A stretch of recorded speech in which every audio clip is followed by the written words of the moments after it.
आधारित एक डिडक्शन है। इसको क्या कहा जा सकता है? डिडक्शन, यानी प्रमेय या उपप्रमेय पर आधारित जो प्रश्न दिए जाते हैं उसको डिडक्शन के नाम से जाना जाता है। ये 10th क्लास का ज्योमेट्री का डिडक्शन है, एनसीईआरटी का प्रॉब्लम है। ये क्वेश्चन सीधे परीक्षा में आ सकता है। तो ज्योमेट्री में ये जो प्रश्न है ये कह रहा है सिद्ध करें कि किसी त्रिभुज की एक भुजा के मध्य बिंदु से दूसरे भुजा के समानांतर खींची गई रेखा तीसरी भुजा को समद्विभाजित करती है। तो ये जो डिडक्शन है ये आधारित है किस पर? थेल्स पर। तुम लोग थेल्स का पहला प्रमेय पढ़े हो, थेल्स का दूसरा प्रमेय भी पढ़े हो। इसके बाद 10th क्लास में तीसरा थ्योरम में बताया गया था समान कोणिक त्रिभुज आपस में समरूप होते हैं, उसको निकल प्रूव कर दिया। इस तरह तुम लोग को कुछ और एक्सियोम जानना है जिसको उपप्रमेय कहते हैं, और 4 नंबर, 5 नंबर, 6 नंबर और 7 नंबर का थ्योरम जानना है और 3 एक्सियोम जानना। इस प्रकार ज्योमेट्री त्रिभुज से सारा प्रश्न उसी पर आधारित रहेगा, सॉल्व। सर्किल का जो भी वृत्त, सर्किल से रिलेटेड जो थ्योरम था, एक्सियोम था, वो सब तो बता दिए। सर्किल से रिलेटेड जो ज्योमेट्री था तो पूरा कंप्लीट कर लिए हो तुम लोग, उसका डिडक्शन भी सब बना चुके हो जितना क्वेश्चन था उसमें। अब त्रिभुज वाला जो बाकी है उसमें क्या और पढ़ना है?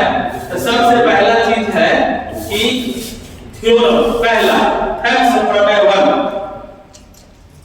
5 नंबर में क्वेश्चन पूछता है, कभी वो 2 नंबर में पूछता है, और ऑब्जेक्टिव क्वेश्चन के भी पूछे जाने की संभावना होती है और उस पर आधारित डिडक्शन बनता है। इसलिए थ्योरम अपने आप में बहुत जरूरी है ज्योमेट्री को अच्छा करने के लिए, और ज्योमेट्री जब अच्छा रहेगा तभी तुम्हारा आगे फिजिक्स भी अच्छा रहेगा। इसलिए ज्योमेट्री से रिलेटेड जो टर्म है उसको अच्छा समझना चाहिए। थेल्स प्रमेय पहला क्या बताया गया था? थेल्स का पहला प्रमेय क्या बताया गया था? जिसको याद है, किसको याद है? थेल्स प्रमेय 1 जिसको याद है खड़ा हो। कितने लोगों को याद है? चलो बोलो, तुम एक लोग बोलो, कोई तो बोलो थेल्स का पहला प्रमेय। किसी त्रिभुज के एक भुजा के समांतर को लेकर तो अनंत भुजा के समान बिल्कुल ठीक बोले, तुम भी बोलो।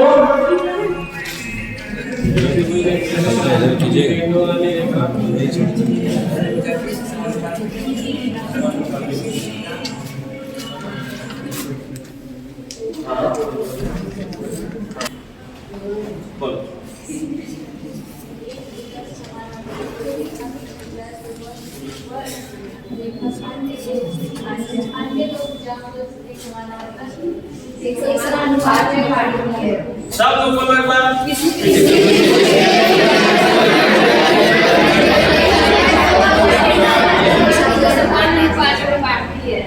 चलो बैठो, देखो इसी पर ये क्वेश्चन सॉल्व हो जाएगा। ये जो सिद्ध करने वाला है ना ये इसी पर होगा। इसमें बताया गया आप लोगों को पहले से थेल्स प्रमेय कहता है, जो तुम लोग बोले हो कि किसी त्रिभुज में एक भुजा के समानांतर कोई रेखा खींची जाए तो वह अन्य दो भुजाओं को समान अनुपात में काटती है। क्या देखो कह रहा है सिद्ध करें कि किसी त्रिभुज के एक भुजा के मध्य बिंदु, तो हम यहाँ एक त्रिभुज लेते हैं ए बी सी और इसमें एक भुजा मान लेते हैं ए बी और इसका एक मध्य बिंदु यहाँ मान लेते हैं, और इस मध्य बिंदु पर हम डी लिख देंगे। तो यहाँ लिखेंगे ले त्रिभुज ए बी सी में टी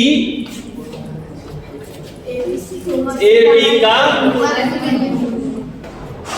मध्य बिंदु है, डी ए बी का मध्य बिंदु। अब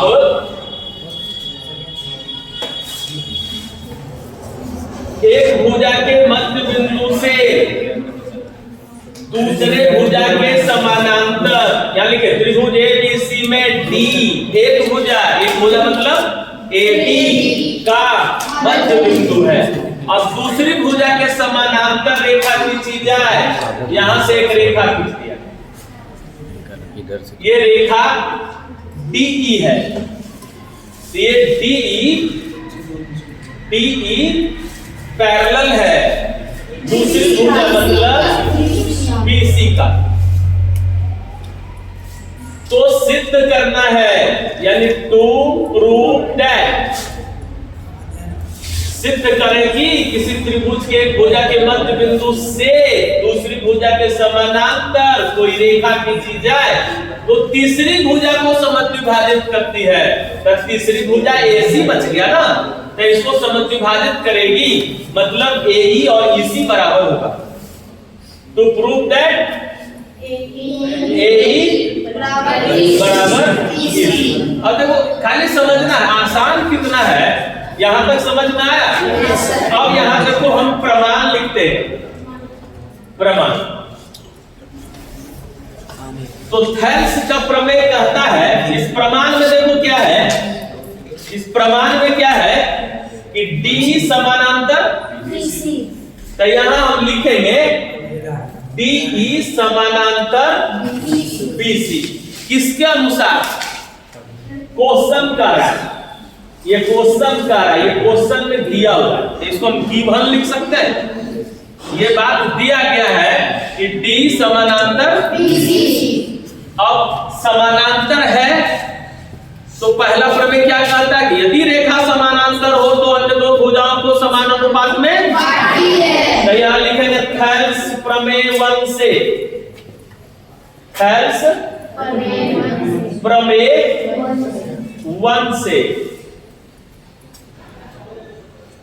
थेल्स का पहला प्रमेय क्या कहता है कि समानांतर रहे तो दो भुजाओं को समान अनुपात में बांटेगी, मतलब AD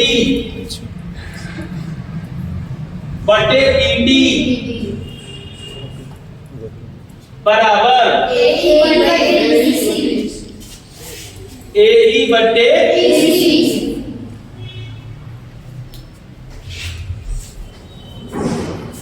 पुनः AD, यहां देखो कहता है कि DAB का मध्य बिंदु, DAB का मध्य बिंदु, इसलिए पुनः DAB का मध्य बिंदु है, ये तो कह रहा है क्वेश्चन।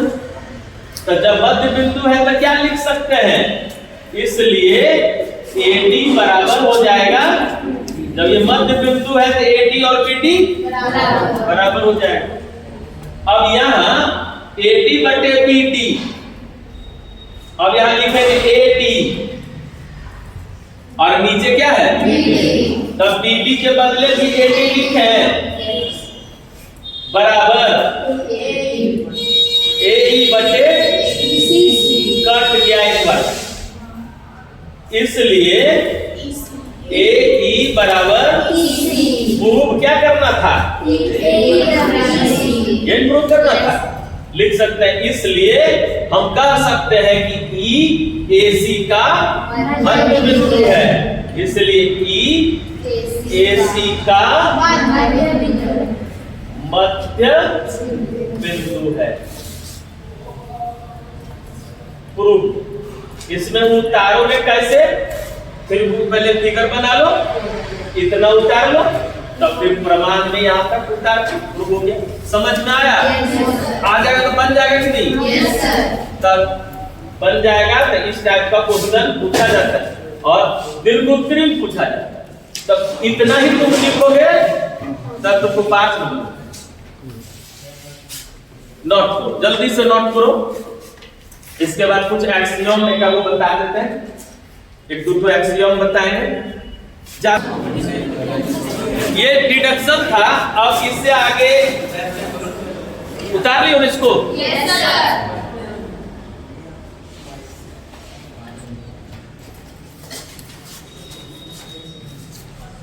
अब इसमें एक एक्सियम बता रहे, वो जो एक्सियम है वो उप प्रमेय के नाम से जाना जाता है। उप प्रमेय का मतलब क्या है कि प्रमेय को साबित करने में जिसकी सहायता ली जाती है, किसी थ्योरम को प्रूव करने में जिसकी सहायता ली जाती है उसको एक्सियम के नाम से जाना जाता है। और दूसरा क्या है, ये साइड रूल है। थ्योरम जो होता है ना वो मेन रूल होता है, और एक्सियम जो होता है ना वो साइड रूल होता है। साइड रूल रहे चाहे मेन रूल रहे, इसके आधार पर हम क्या करेंगे तो ज्योमेट्री के समस्याओं को सॉल्व करेंगे।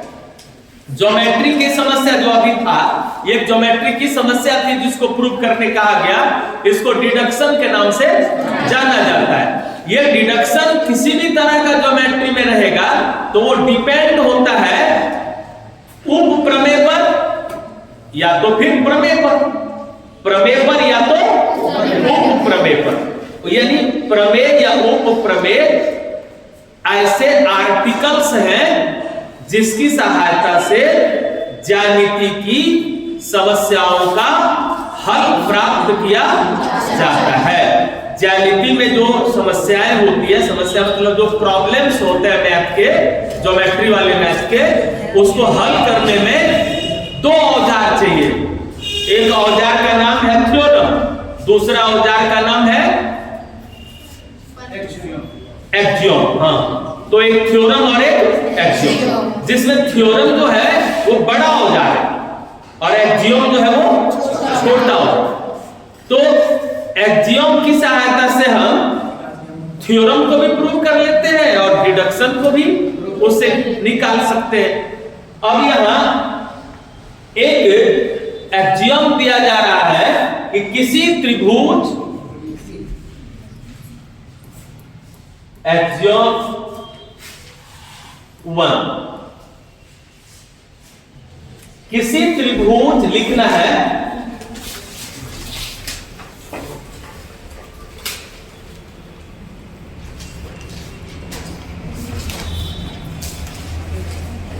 किसी त्रिभुज के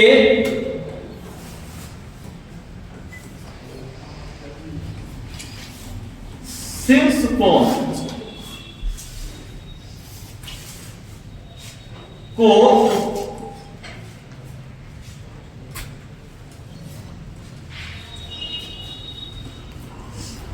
अंतरितः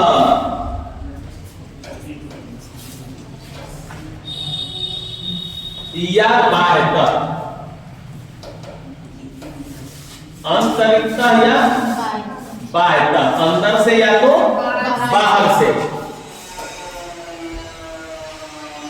समद्विभाजित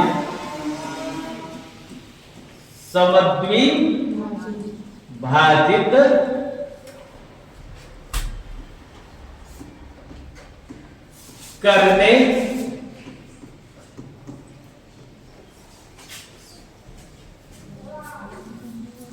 वाली रेखा अर्थात रेखा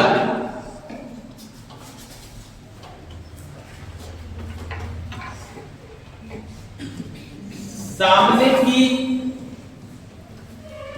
भुजा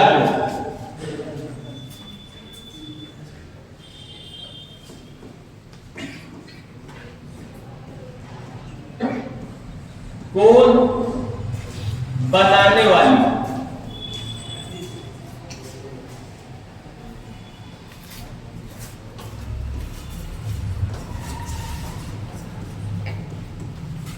अन्य दो भुजाओं के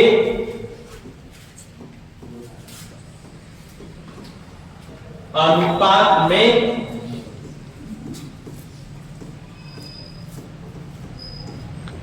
विभाजित करती है। ये जो स्टेटमेंट है, ये स्टेटमेंट याद रखना पड़ेगा कि नहीं? चूंकि आर्टिकल है तो हम इसको जब तक याद नहीं रखेंगे तब तक हम इसका इस्तेमाल नहीं कर पाएंगे दूसरे जगह। इसलिए दूसरे जगह इस्तेमाल करने के लिए इसको याद रखना पड़ेगा। दो चीजें जो है जिसको एक को हम थ्योरम कह रहे हैं और एक दूसरा है जिसको हम एक्सियम्स कह रहे हैं, ये दोनों चीजें ठीक उसी तरह है जिस तरह कोई केस की सुनवाई जब कोर्ट में होती है तो वकील दलील देता है, डिस्कस करता है, तो उसमें एक्ट के माध्यम से डिस्कस करता है। वो देता है कि इतना नंबर एक्ट के अनुसार इस आदमी को इस के आधार पर यह सजा होनी चाहिए। तो वो जो भारतीय दंड विधान में जो लिखे गए हैं, जो कानून पारित हो गया है, वो जो एक्ट दिया गया है, उस एक्ट के अनुसार ही व्यक्ति को किसी भी मुकदमे की सुनवाई, यानी मुकदमा एक समस्या है, उस समस्या को सॉल्व करने के लिए किसकी जरूरत है? तब कानून की उस किताब की जरूरत है जिस कानून में भारतीय दंड विधान की धाराएं लिखी हुई है। तो उस धारा का बहस करते हुए कहता है कि इतना नंबर की धारा के अनुसार इनको इस तरह की सजा होनी चाहिए। तो उसी तरह जब ज्योमेट्री हम बनाने लगेंगे ना, तो उसमें कहेंगे कि यहाँ हमने AD बटे BD बराबर AE बटे EC कहा। क्यों? हेल्स प्रमेय 1 के अनुसार। किसके अनुसार कहा? अभी हम लोग किए थे तो उस तरह लिखे थे कि नहीं? तो उसी तरह डिडक्शन को क्लियर करने के लिए मदद लिया जाता है थ्योरम का और एक्सियम का। उसी तरह मदद लिया जाता है जिस तरह किसी भी केस को सुलझाने के लिए धाराओं की मदद ली जाती है, भारतीय दंड विधान की मदद ली जाती है। उसी तरह ज्योमेट्री का दंड विधान है यही थ्योरम और एक्सियम। तो देखो ये जो एक्सियम है, ये रूल को याद रख लेना जरूरी है। तो ये क्या है? किसी त्रिभुज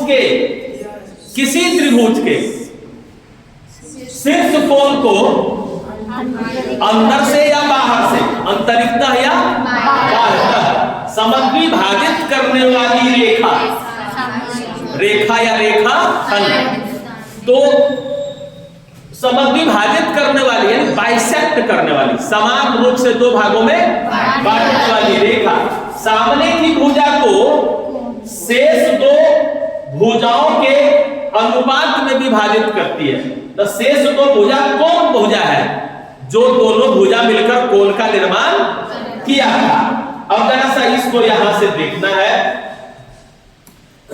यहां हम ऐसे त्रिभुज बना, इस त्रिभुज में शीर्ष कोण, तो शीर्ष कोण क्या है? ए शीर्ष कोण मान लेते।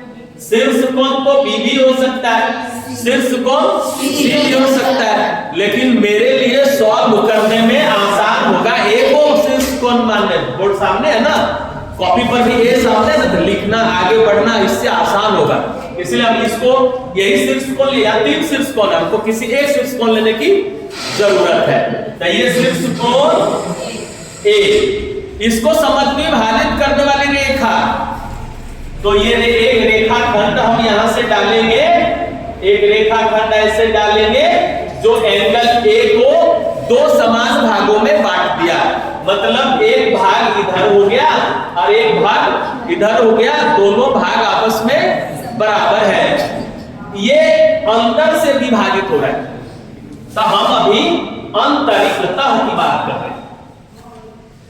एक बार अंतरिक्तः को प्रूव करेंगे, एक बार बाह्यतः करेंगे, एक बार दोनों नहीं होगा। एक बार अंतरिक्तः को पहले प्रूव कर रहे हैं। तो अंदर से एक रेखाखंड, इसको 2 समान भागों में बांट दिया, हम यहां डी लिखते हैं। अब इतना ही बात पहले हम लिख सकते हैं, माना कि हो गया त्रिभुज ABC में, त्रिभुज ABC में शीर्ष कोण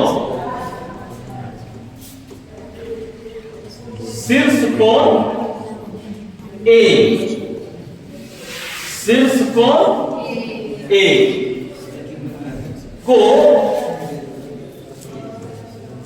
AD समद्विभाजित करती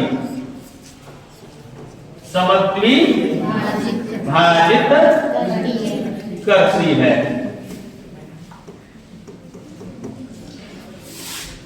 समद्विभाजित करती है। ये जो कह रहा था फिगर बनाए, जो फिगर बनाए वो हमको लिखना पड़ेगा, तो हो जाएगा माना। फिगर में जो जो काम किए हो यहाँ। अब इसके आधार पर क्या कहता है? टू प्रूव दैट, तो साबित करना है। क्या साबित करना है? कि ये जो रेखा है ये इसके सामने की भुजा को जिस अनुपात में बांटेगी, मतलब BD और DC का अनुपात BD बटे DC ये होगा शेष दो भुजाओं के अनुपात में।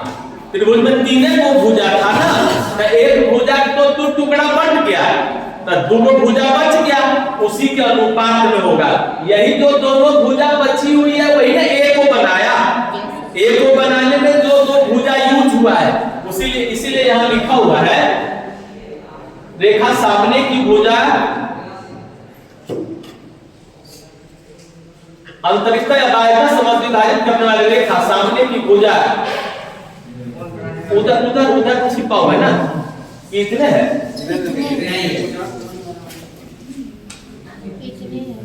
किसी त्रिभुज के शीर्ष कोण को अंतरिक्ष या बाह्यता समद्विभाजित करने वाली रेखा सामने की भुजा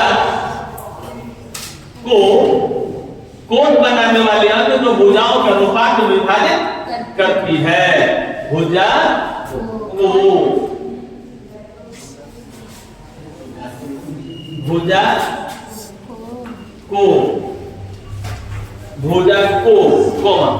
कोण बनाने वाली अन्य दो भुजाओं के अनुपात में विभाजित करती। इसमें देखो रूल क्या है, हम फिगर याद रखेंगे, लैंग्वेज तो फिगर से बन जाए।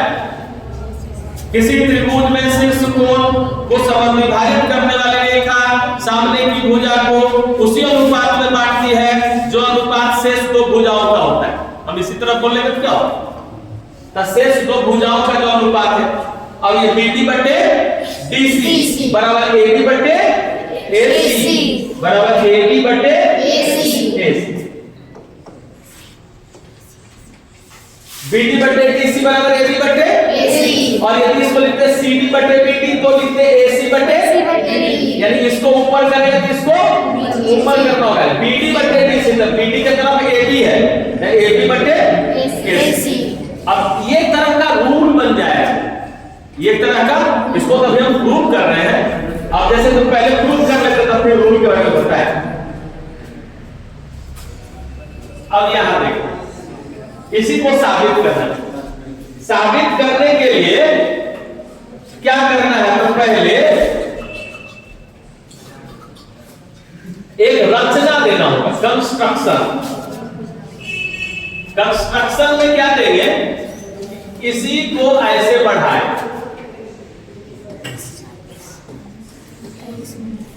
इसी को इस तरह बढ़ाया, और बढ़ाने के बाद यहां से इसको ऐसे मिला। ये क्या हुआ कि AB को बढ़ा के कहां तक ले गए? यहां E दे देते हैं, E। AB को कहां तक बढ़ाए? E तक, और EC AD के समानांतर रेखा खींचे। तो हम यहां लिखते हैं रचना, कंस्ट्रक्शन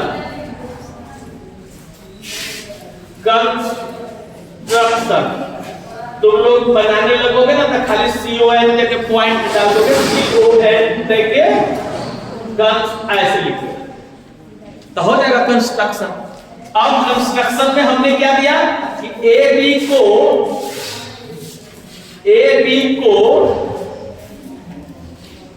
E तक बढ़ाया। AB को कहां तक बढ़ाया? और क्या किया, एवं ईसी समानांतर एडी थीटा। इतना हम रचना में देंगे। अब देखो, अब हम प्रमाण यानी प्रूफ जो हमको करना है उसको लिखते हैं। अब पूरा त्रिभुज देखो, यहां से आता बी सी ई, पूरा त्रिभुज क्या लिखता है, त्रिभुज बी सी ई। अभी समानांतर है तो उसके पहले बी सी, पहले यहां एक चीज और देखना है, ये दोनों बराबर है, दोनों क्रॉस बराबर होगा कि नहीं? क्यों? क्योंकि एडी इसको दो समान भागों में बांटता है। प्रमाण में हम लिख रहे हैं, यहीं से प्रमाण लिखते हैं कि एडी पैरेलल है सी का, तब पैरेलल रहेगा, तब ये कोण और ये कोण बराबर होगा कि नहीं? हाँ, उधर से ठीक जवाब आया, एकांतर कोण। जैसे देखो, दो रेखाएं समानांतर हो, उसको कोई तिर्यक छेदी रेखा काटे तो एकांतर कोण बराबर होते हैं, तो हम एकांतर कोण बराबर लिखेंगे। एडी समानांतर सी, तो यहां क्या लिखेंगे, डी ए सी बराबर ए सी ई,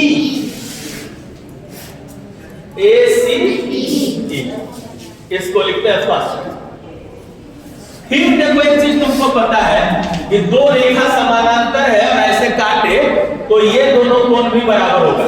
इसको कौन सा एंगल कहेंगे, संगत कोण। कौन सा एंगल, तो यहां देखो संगत कोण कहां है, संगत कोण यहां है, ये एक कोण और ये कोण आपस में बराबर होगा संगत कोण होने के कारण। यहां लिख देते हैं हम एकांतर कोण। ऐसा क्यों हुआ, एकांतर कोण के कारण। और यहां हम लिखेंगे B A D, angle B A D बराबर क्या लिखे, ए ई सी, एंगल ए ई सी, ये बराबर है, इसको कौन सा एंगल बोलेंगे,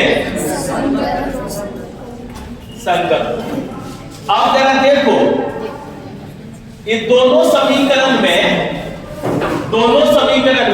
बी ए डी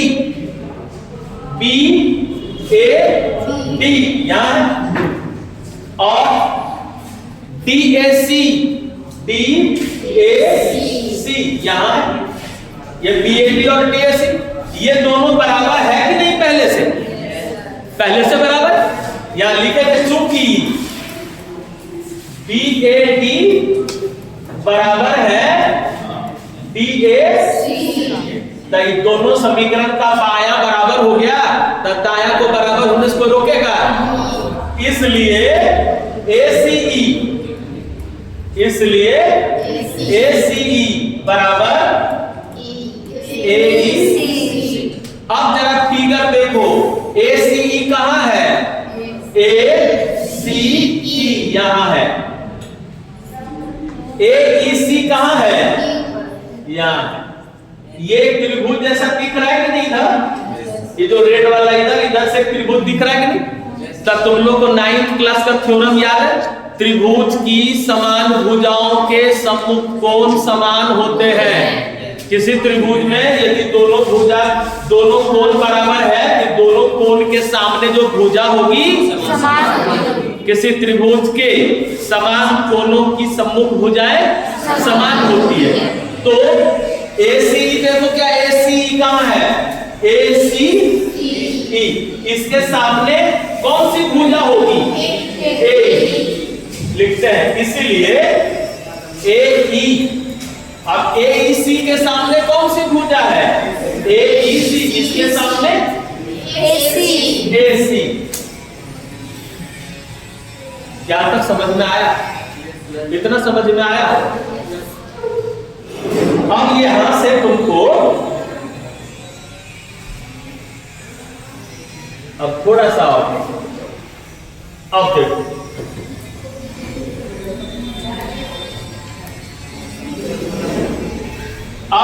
त्रिभुज BEC पूरा पूरा मानो पूरा एक त्रिभुज है। त्रिभुज BEC त्रिभुज BEC में BEC में AD समानांतर है AD समानांतर है C का समानांतर है।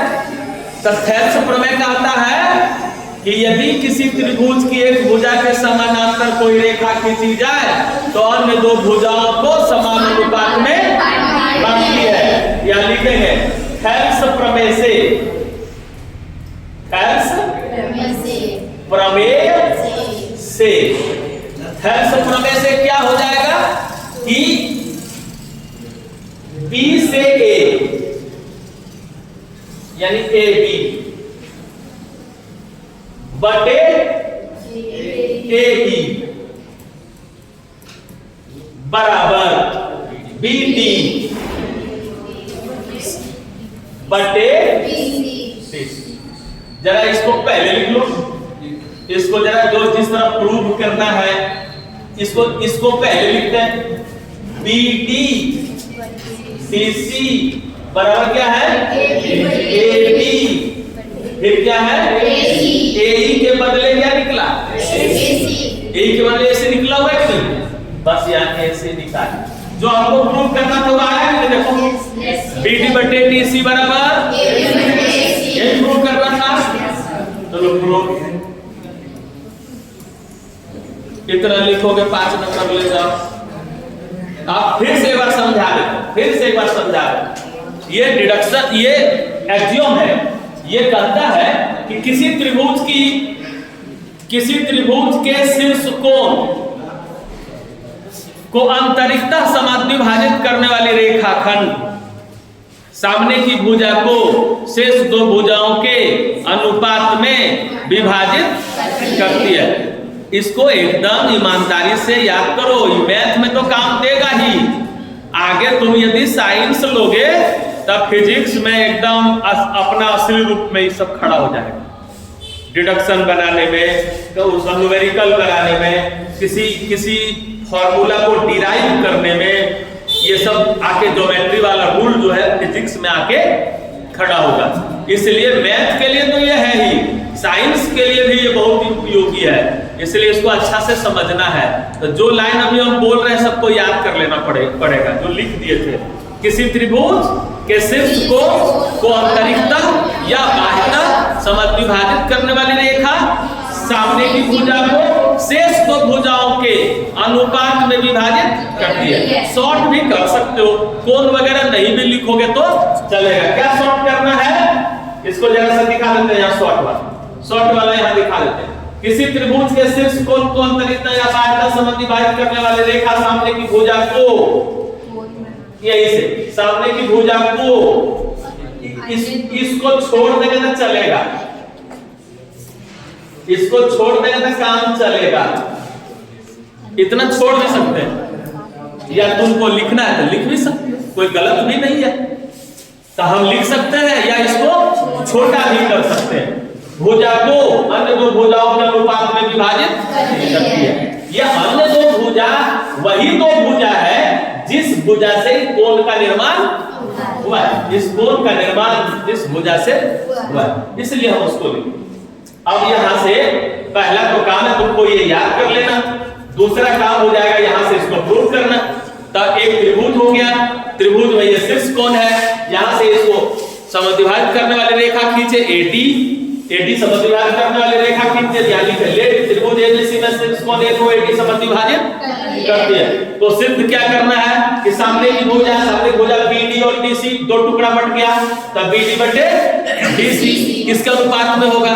जो शेष दो भुजा है AB बटे AC के अनुपात में होगा। ये हमको सिद्ध करना है। आगे बढ़ेंगे, कंस्ट्रक्शन डालना पड़ेगा। क्या कंस्ट्रक्शन है? इसी भुजा को हम थोड़ा बढ़ा के इसको ऐसे इसके समानांतर ये खींच दिए। AB को E तक बढ़ाया, इसी समानांतर AD खींचा। यहां कंस्ट्रक्शन हो गया। अब आता है प्रमाण। तब प्रमाण में सबसे पहला चीज क्या है कि ये दोनों समानांतर है। जब ये दोनों समानांतर है, जब ये दोनों समानांतर है तो ये दोनों कोण बराबर होगा कि नहीं? तो ये दोनों कोण एकांतर कोण कहलाएगा। फिर ये दोनों कोण बराबर होगा कि नहीं? ये दोनों कोण संगत कोण कहलाएगा। और फिर ये दोनों पहले से बराबर है तो ये दोनों भी तो बराबर होगा। जब ये दोनों बराबर होगा तो ये दोनों भुजा भी बराबर। तो यहाँ तक हम आ गए, ए बराबर AC। अब इसके समानांतर ये है तो थेल्स प्रमेय कहता है, थेल्स प्रमेय कहता है कि किसी त्रिभुज के भुजा के समानांतर कोई रेखा खींचिएगा तो ये दोनों समान अनुपात होगा। ऐसे इतना बटे इतना बराबर इतना बटे, तो ये दोनों जब है तो इतना बटे इतना, AD बटे AE बराबर BD बटे, वही आप लिखे समानांतर थेल्स प्रमेय से AB बटे AE बराबर BD बटे DC, BD बटे DC इधर लिख दिए, AB लिख दिए, AE का मान हम AC पहले से निकाल लिए थे, उसको यहाँ रख दिए। रुको, समझ में आया? घर में सबसे पहले इसको याद कर लेना चाहिए और इसको कम से कम 3-4 बार सेल्फ डिपेंड होकर प्रूव कर देना चाहिए, ये हमेशा के लिए याद हो जाएगा। फिर एक बार बोल देते हैं, ये मत सोच लेना कि खाली तुम्हारे परीक्षा के लिए ही उपयोगी है। परीक्षा के लिए तो 100% उपयोगी है, लेकिन 110% उपयोगी है आगे की पढ़ाई के लिए। इसलिए इसको अच्छा से उतार लो और घर में इसको अच्छा से प्रूव करो। अभी हम अंतरिक्ता वाला बताएं, इसी तरह किसी दिन बाह्यता भी प्रूव करेंगे। बड़ा करते